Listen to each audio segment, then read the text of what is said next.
Thank you for joining me today. I hope that I'll share some things that will resonate with your business, and I think it's important with these conferences to, as we've been talking about, to just have one big thing that you can go back and implement. And I hope that there's something you learned today about digital advertising that will be something you can take back to your business and implement either on your own or with the help of someone else.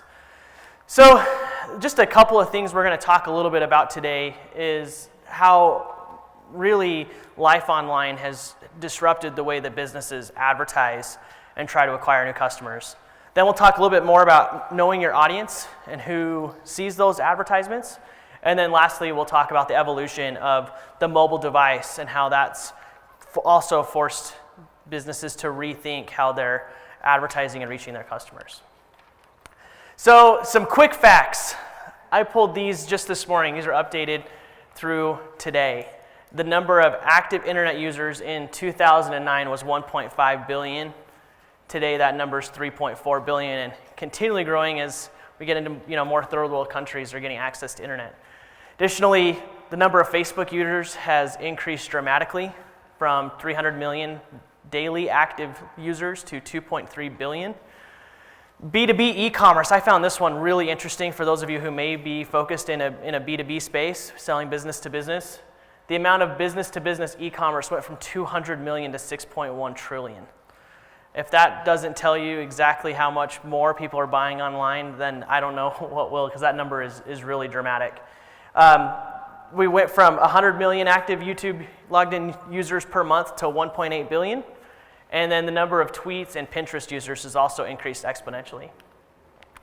So the difference between then and now, we're not talking decades, we're talking 2009 to today. The difference is your customers now live online, and that's where they are. And if you think about your own life, just because we're in Idaho, people kind of think we're a little backwards. Maybe we're a little slow to adopt. It's definitely not true, because I'm sure every single person in here has a mobile device and uses it a lot.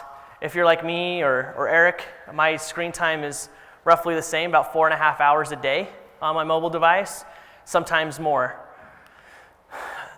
But what's frustrating is we as marketers aren't reaching our customers online. So this slide tells a really interesting story, and we could probably spend 45 minutes just talking about it, I think. But that is businesses, and the same is true here in East Idaho. People spend about 4% of their time in print, yet we as business owners put 16% of our marketing budget in that bucket. Same with radio. There's a little gap here, but 13% of our time is in traditional broadcast radio, about 10% of our budget. TV, internet, all pretty much the same. But the big story, this is an $18 billion opportunity in the United States. So this is the mobile ad spend gap through this year. And what that tells us is the opportunity in mobile will never be greater than it is today. And I will tell you right now, it will never be cheaper to advertise on mobile than it is today. So as a business owner, it's important to be thinking about what is my mobile advertising strategy, how can I stay in front of my audience, and where do they hang out? What are they doing on their mobile device? What are they researching? What are they doing? And if you can figure out your audience, then you have an opportunity to capture this market before your competition does and really use it to dramatically grow your business. So I'll give you some real tactics you can take home and think about when you look at mobile advertising. Eric shared this slide yesterday. I included it because I think it's just that important. Google alone has 7 properties with over 1 billion users. So if you're thinking about where do my people hang out, all of them, I guarantee, are using one or more of these platforms. So there's Google Search, Google Maps, Google Play, Android, YouTube, and Google Chrome and Gmail. Those are 7 properties that have over 1 billion active users, and the same's true in our area. Our customers are there.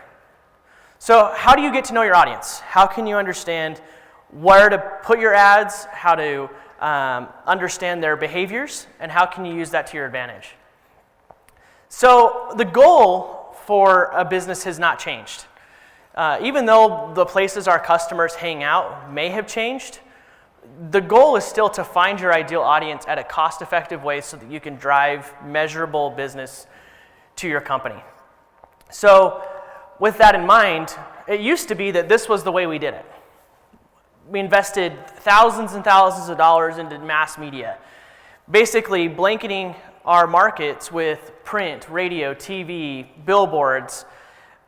And with that, we were paying to reach everyone. Didn't matter age, gender, income, household behavior, interests.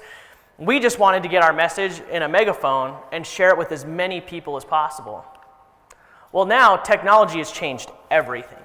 And our consumers' behavior has been dramatically disrupted based on where they go for information and how they want to be reached.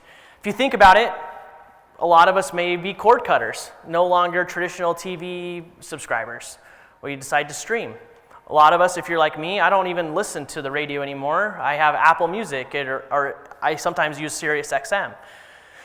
As that continues, people get out of, you look at the decline in print, same thing, we get our information online. And with that, we have to be thinking about, okay, if people are out of radio or getting out of traditional media, how can I, in my business, go to where the people are? And so you have multiple devices to think about now. You have, desktops, mobile devices, and tablets, but you also have different platforms. You have Google Search, the banner ads you often see on websites called Google Display Ads, social media, email marketing, and video. With that massive change in where our customers are, how they interact with our brand has also changed. So it used to be we would go on a very linear path. That's why we would rely on mass media. We would drive attention, we would drive brand interest. With that interest, it would often create desire, help people identify a need, and then they would take action. This is what it looks like today. And all of you can probably relate to that. When I'm making a big purchase decision, I go to Google and I research. I read reviews. I may look at social media and ask my friends. I may watch a video. I really enjoy brand new products are rolling out and they do a product unboxing. It's super weird, but I like just to see what it looks like and the experience of opening up a cool, trendy device. And so there are lots of different things that people will consider before they ever call you or go to your store or decide to get a quote. It doesn't matter.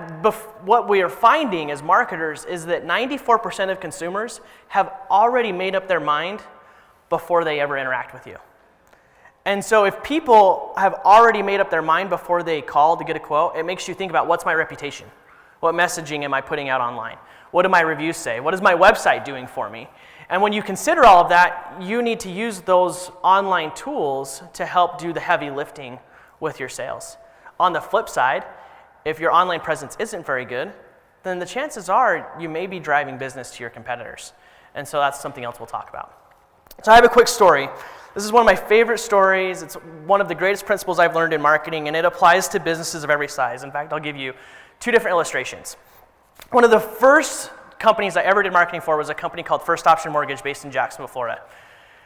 They're a $100 million a year mortgage loan originator based there in Florida, but they have a national footprint. They were spending $450,000 a month on radio advertising across the United States.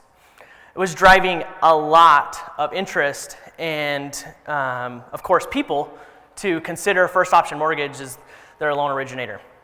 Well, what we found was that when we went in to do, First Option Mortgage saying, our radio just is not doing what it used to do.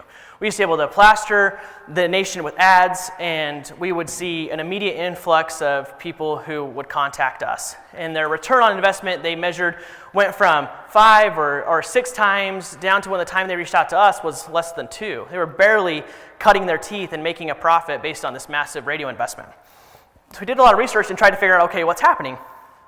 Well, what we found out is they didn't even own FirstOptionMortgage.com. A guy in Baltimore, Maryland owned FirstOptionMortgage.com, and we finally realized it when he sent a Christmas card to the CEO of First Option Mortgage that said, "Hey, thanks for all the free business." It's not a joke. That's literally the thank you card he got. And was realizing he was sending this guy in Baltimore, Maryland, literally millions of dollars in business for advertising he didn't pay for. So a smaller example with this reach, capture, convert is I applied this principle and I said, okay, if this works in Jacksonville, Florida, then it's got to work in Idaho. So shortly after I started my agency, I got a chance to work with a dentist in Blackfoot named Dennis Hatch. And he was a really great guy, and he had invested a ton of money in some new equipment. One of that new pieces of new equipment was called a CEREC One-Visit Crown Machine. Some of you may have heard it. There's a lot of dentists who advertise it now that you can just go in, get your crown in one visit, and not have to, wait for it to get made or deal with a temporary crown. Well, Dennis came to us and said, guys, I really want to push my CEREC One-Visit crowns. I really want to get a lot more business from it. It would be great if we come up with a digital strategy to help me capture more of that business. So we helped him. We built a page on his website about CEREC One-Visit crowns. We kind of had like a cool landing page, made it easier for people to contact him. We also did some ads on Google so that when people searched for crowns, that his ad with the One-Visit crown showed up, and thought that we would, we'd get the strategy implemented, we'd go back and visit with him in 30 days. Well, we rolled out this strategy about 10 days before the Eastern Idaho State Fair. So if any of you are from this area and know Blackfoot, it's kind of a big deal.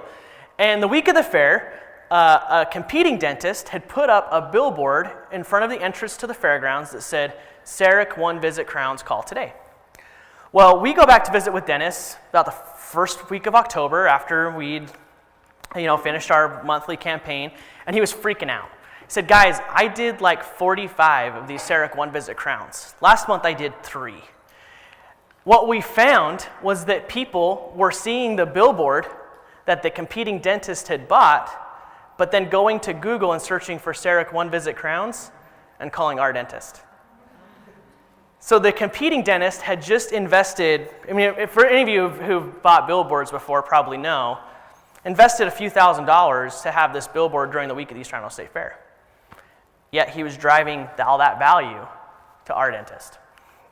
So the way that advertising can affect your business is you kind of have to rethink what Google search or what the Google platforms can do for you, because it shifts a little bit more from just being a reach tactic, a place to get your message out, and more to being a way to acquire and capture customers. So it'll help you when you can, really, you'll see that your traditional advertising will be more successful. You'll have more brand credibility. You can be found when someone searches for you, and my favorite part is you can actually measure that end result. So here's a quick graphic that I've used to illustrate this principle of reach, capture, convert. Anyone in here used to invest heavily in the Yellow Pages? Anyone? Show of hands. Anyone? Not now, maybe 5-10 years ago. Yellow Pages, anyone? It was a major source of business 10 years ago. In fact, I met business owners who were spending $5,000, $6,000, $7,000 a month to have a full page ad in the Yellow Pages. And what started to happen is that people stopped going to the Yellow Pages and they started going to Google. Well, that hasn't changed. What's changed is how people end up getting there and getting interested in your product. So, traditional reach hasn't really changed. You can still get your message out in front of people, and often we may do that through mass media. But if you don't own this capture point for your business, I promise you're sending it to your competitors. And that's the honest truth. That's why this dentist who had bought the billboard in Blackfoot couldn't capture any of his own business. When someone searched for a CEREC crown, Dennis Hatch came up. So this is about really getting your website or your billboard out of the cornfield and onto the freeway. And the way to do that is to make sure your website's generating traffic and you're able to be easily found. So we've gone through a lot of this, but really it's important to understand what your competitors are doing with your brand. I think if there's one thing you take away, go find out if someone's buying ads on your name as a business. So we work with a client called Synergy Home Care, and one of the largest home care franchises in the United States. And what we were finding out with Synergy Home Care is they've ranked really well organically. You guys are probably familiar with these search results. This is the organic search result right here. They ranked really well. You could even search for home care nationally, and these guys would come up 1, 2, or 3. They ranked really, really well. But if you searched Synergy Home Care 2 years ago, you'd see 4 ads before you ever got to their natural search result. In fact, this is what a mobile device looked like. If this was your brand, how would you feel? Your competitor is making it so their ads or their website shows up when you search for them. And if there's one thing you do on Google, I recommend that the first and foremost, most important thing you can do is make sure that you own your name.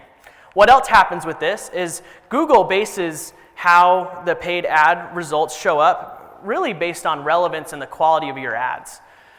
So just by Synergy Home Care having a presence and showing their ads for these branded search results, we're talking like 30 cents a click. We're not talking for a really expensive budget. In fact, they were able to cover nationwide for an $1,100 a month investment. But what will happen is you make it exponentially more expensive for these ads to keep happening, just because you're going to have a higher quality result because they include your name.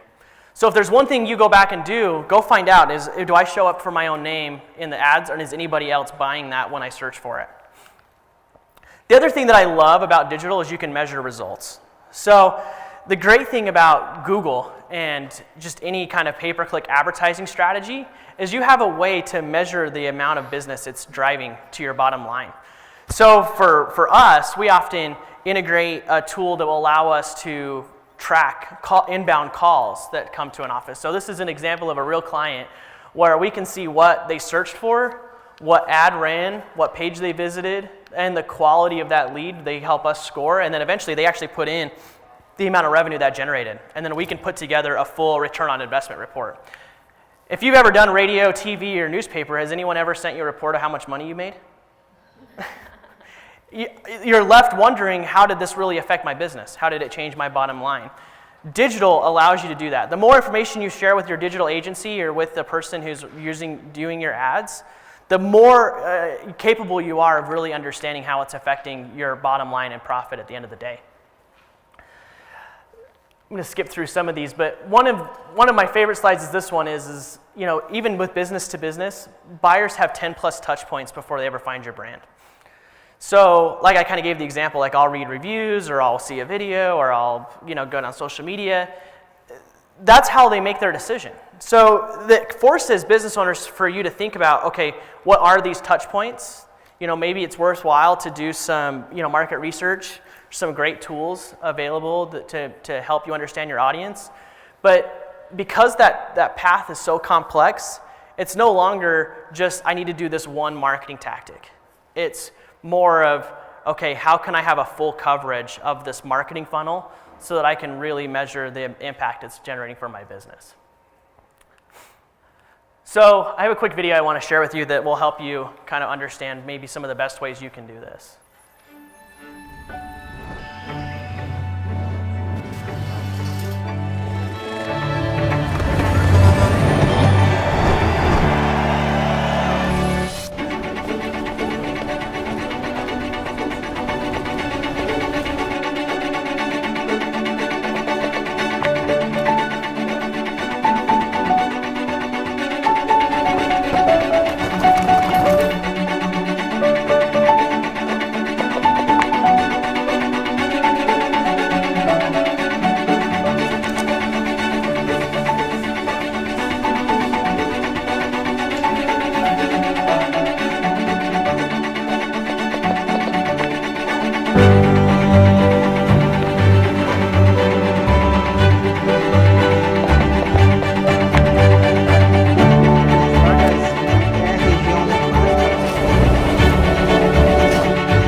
I know it's maybe a little cheesy, but I found all of you kind of smiling at a certain point, maybe because you could see yourself in that person's moment.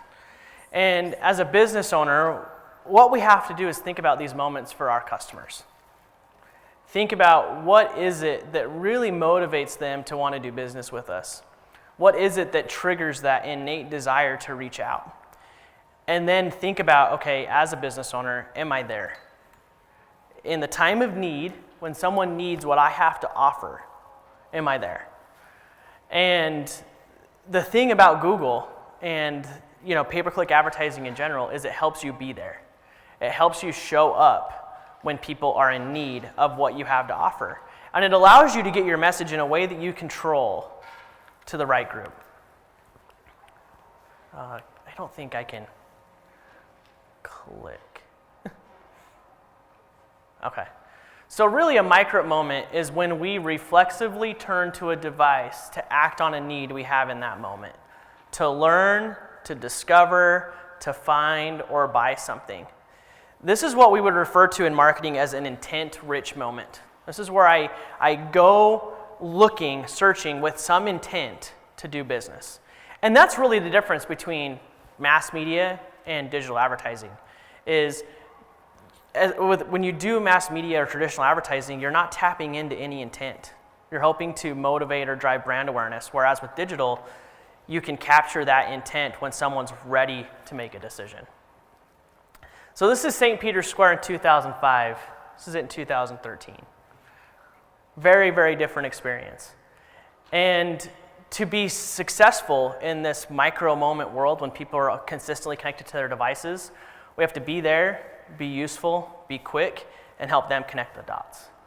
So we use our mobile devices 150 times a day on average, but they're often not for very long. If you were to sit down for a day and see how long is my average interaction on my mobile device, I bet your average time on your device is just a couple minutes. Then you set it back down. Open it for a couple minutes, you get a notification, put it back down. That's just how we work. Well, as an advertiser, that just shows you that your window of opportunity is very, very small, that it's important for you to be there when people are looking for you. So showing up gets you in the game, not just seen. So when you show up, you'll find that your consumers aren't really brand committed at that point. They may be kind of making up their mind, but when they're going to make that decision online before they ever reach out to you.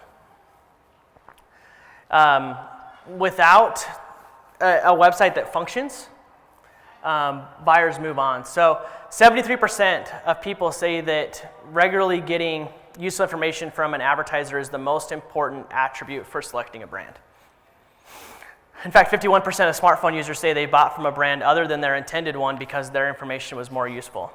And lastly, 61% of smartphone users say they're more likely to buy from companies who customize their mobile information to their location. And if speed thrills, friction kills when it comes to your website. 40% of customers will abandon a website if it takes more than 3 seconds to load. And 29% of smartphone users will immediately switch to another app or website if it's clumsy or slow. And lastly, a whopping 1 in 5 will never give you a second chance. So you have one shot to make a good first impression, and I know that that's true for me, that I don't have a lot of patience for things that don't work, especially on my mobile device. So it forces you as a business owner too to also think, am I updating my website regularly? Is it easy for me to update and manage? Does it load quickly? Can people take action? What's my goal with my website? And lastly, it's caused us to fragment that journey. So as I mentioned, it was very linear, and now this journey is very complex. People search across multiple screens. 90% of consumers and people say that they do multiple searches for everyday activities, but those are on multiple devices. 87% of consumers do research before ever entering a store, and 82% of smartphone users turn to their devices to help them make a product decision when actually in that store, which I find really fascinating. They would rather get on their phone and research something than talk to someone in your store for help. Because we live in this multi-screen world, you'll see that, like one of my favorite ones right here is that 55% of online searches occur on the second or subsequent visit. So really, it's not just the first time they come, it's the second or third time, and it's important for you to have a plan in place to continually reach customers after they've been to your website. How many people here get remarketed to? You do a search on Google, or you go to a website and maybe you're looking, like for me, I was just looking at some golf clubs. I've got some credit to use at the country club, and I really want a new set of irons, and so I've been researching, and now they won't leave me alone, and so now I definitely have to buy some because that's the only way I can get rid of it. That's a tool that business owners have in their tool belt that allows them to stay in front of their customers digitally. one of my favorite things to use with small businesses are what we call click-to-call ads, which are where you can do a Google advertisement that when instead of clicking on it, going to your website, they can immediately get connected to someone at your business and talk to them.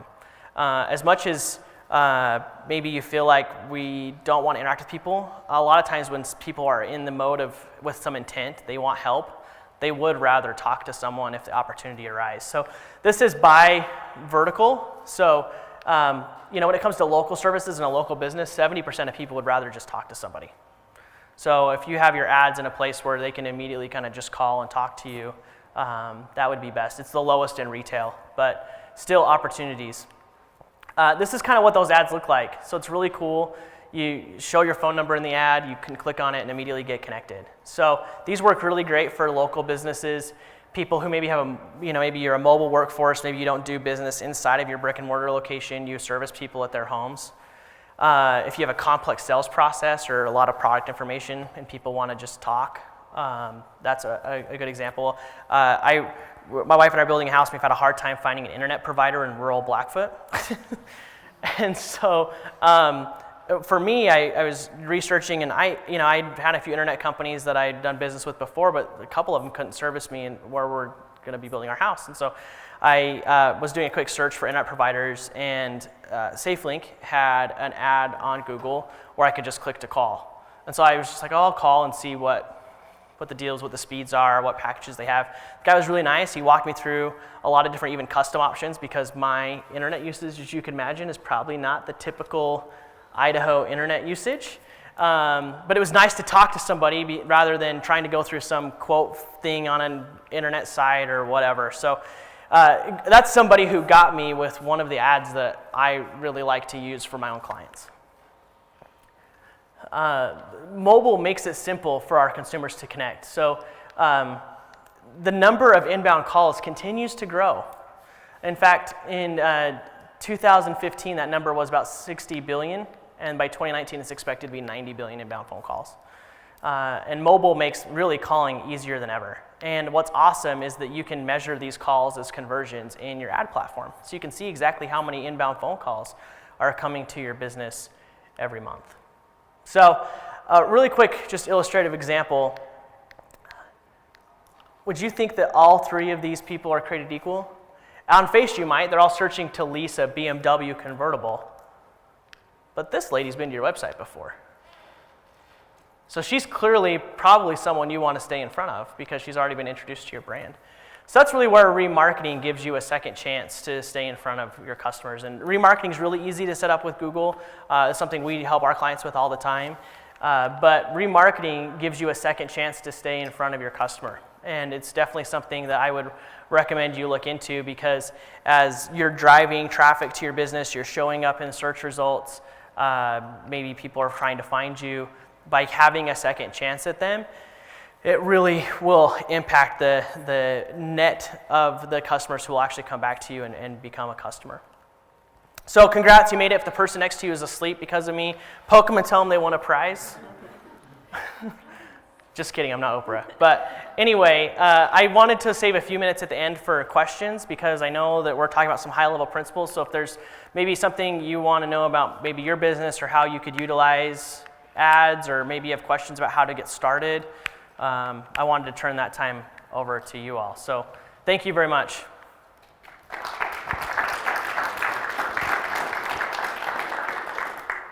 Yeah. Tell us the benefit of. So tell us the benefit of, if it's the one-man show saying, I can do my research on Google and figure out how to do this and try to manage that myself, and maybe that'll save me a little bit of money than having to go to somebody to pay. Yeah. Who knows how much to do this? I mean, talk at that. Yeah, no, that's a really great question, one we get all the time. I think this is something Eric touched really briefly on, but I'm passionate about this, so just a little bit about my background. I also teach an online course for Columbia University, helping people kind of learn digital marketing, and I'm amazed at just the continual complexity of digital marketing. As I tried to teach it, we can't go more than a couple layers deep because it's just too much to handle. So the advantage of working with a third party is, Google's in the room. Eric Geibel, he joined us from San Francisco, And one of the best things that we found with our relationship with Google, and an advantage that we would have over trying to do it in-house, is just the continual training. So Eric and his team at Google meet with our employees every month to tell us, okay, here's a new advertising strategy. Are you guys doing this? Do you need help understanding how to implement it? Do you guys need resources internally to implement it?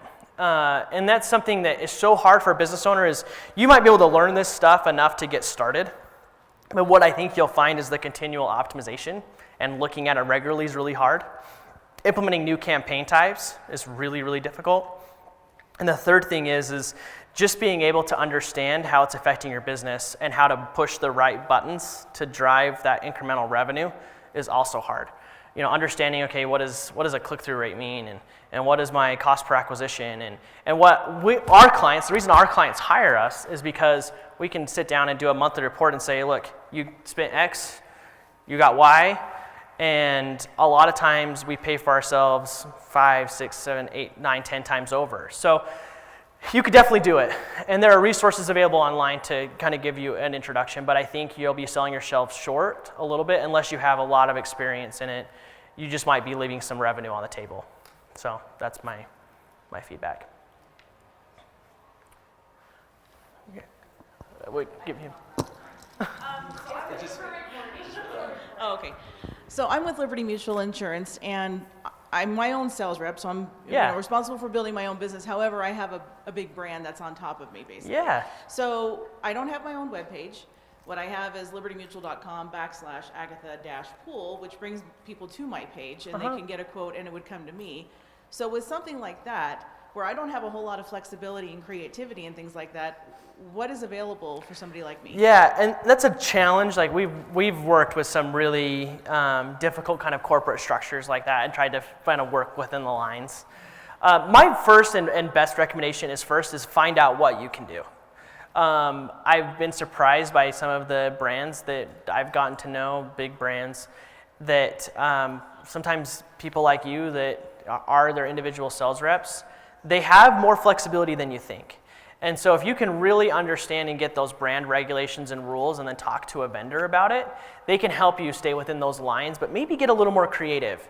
So that's my first recommendation, is definitely just figure out what your rules are. And once you know that, then it would make sense to just consult with somebody who says, okay, here's what's out of the question and here's what we could do. Sometimes you'll have things you could do on social media, but you can't do on Google. Or maybe you'd have some flexibility to create a little landing page, but that just depends. So my first recommendation is just to figure out what can I do, and then go from there. I think I saw another. Yeah, go ahead.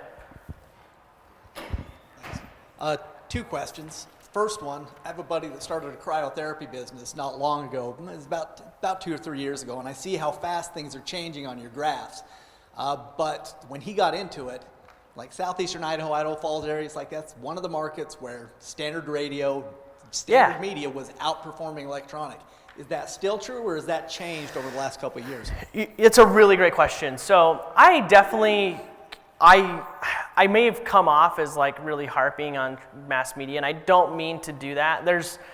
I'm really passionate about digital marketing, and I think it's easier to prove your return on investment. A lot of business owners I talk to that do radio and they feel like they have success, they still don't really know. Like at the end of the day, you hear anecdotally, like I heard you on the radio, you hear anecdotally, you see your business go up, but you don't really know exactly how many customers came in from that, and that's fine.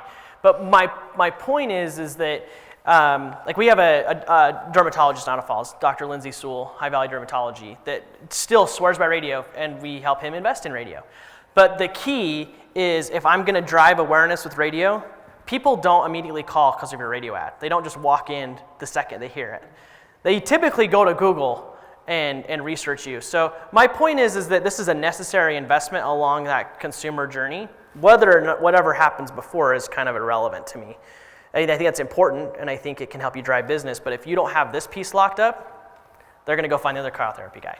So I think that's kind of my point now in Eastern Idaho, but I think that that's just going to continue to accelerate. You have to be fluid and be able to make adjustments as necessary. So to recap what you just said, still do the the old style media. Yeah, if but you you've feel gotta like have it the works, content. if it's, yeah, absolutely. There's still a place for like broadcast radio. I think there's a big opportunity, and people still listen to the radio in Idaho. So definitely still an opportunity. Okay, and the second question, could you just, and this is just open-ended. Yeah. Something that you didn't really address here is that there's lots of different kinds of products. I mean, Boone sells stuff that's physically going to have to go somewhere. Yeah. You know, car parts.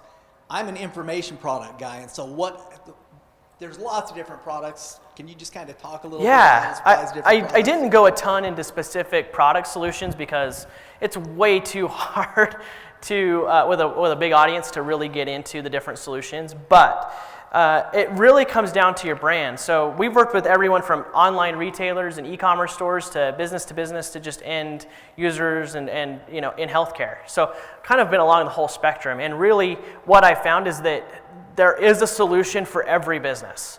And so I think that there's a few that are just no-brainers that everyone should just do. And one of those is Google search ads, that if someone searches for my brand, I show up. I mean, you've invested a lot in your brand equity. Make sure your competition's not taking that business from you.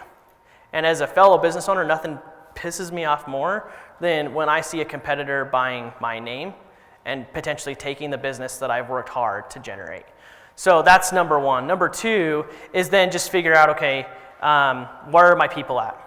And like you said, you know, if you're an online retailer, then maybe you want to show Google Shopping ads, you know, that show the price and everything like that. But if you're maybe, you know, in car parts, maybe people just want information to know what solution's best for them. So that's really where maybe doing some advertisements and working on your blog, you know, to share that information would be important. So I think it's important as a business owner to just figure out, okay, what resources do I have available to me to figure out these solutions? And does it make sense to try to do that in-house or to use a vendor? Yeah, go ahead. As an example, I need lots of work on my face, so I'm always in the derm office. Yeah. And I listen to the Dr. Sewell advertisements, but the first thing I do, even being an old guy, is get on Google. Oh, he's got that great technology. I want to find out who else has got it, and then read, you know, where I really want to go. So to your point, that does happen.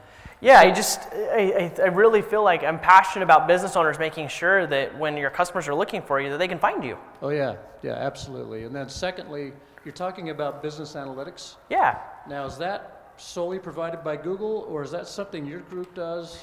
So it just depends on the type of analytics. So Google provides some out-of-the-box reporting and analytics that are really powerful, like the amount of traffic you're getting and how people are interacting with your website and how fast it loads and things like that. But working with an agency, we can usually help you disseminate that information into real business like objectives and numbers. So being able to work with you to figure out, okay, how much revenue did this generate? How much profit did it create? What was your cost per acquisition? Those are numbers that are really where working with like an agency or someone can help you transform this kind of, you know, mystifying numbers you're going to get from Google and translate that into real meaningful business numbers, if that makes sense. Yeah, I think we have one more. What your thought is on funnel applications. I've heard it's a miracle, and I've heard some that's very lukewarm. You're talking like ClickFunnels? ClickFunnels. Yeah. Like I follow, you know, Russell Brunson and follow mm-hmm. him, and he's a big advocate of it. And then I speak to a couple of people, and they're like, yeah, they're okay. It seems that there's very mixed messages. You asked the wrong guy. I'm pretty passionately against like the ClickFunnels model, unless it's like, I think like the Russell Branson's made a lot of money using a ClickFunnel to sell his like ClickFunnels program. And so he, you know, selling a webinar or instructional videos, like that makes a ton of sense. We had a client that went rogue and tried to turn their e-commerce site into a ClickFunnel, and it crashed and burned hard. Like just, you know, there's just a buying experience people are used to. And I always tell people, look at what the big boys are doing. You don't see Apple selling their iPhone in a ClickFunnel. You know, you don't see Nike, you know, selling their greatest shoe in a ClickFunnel.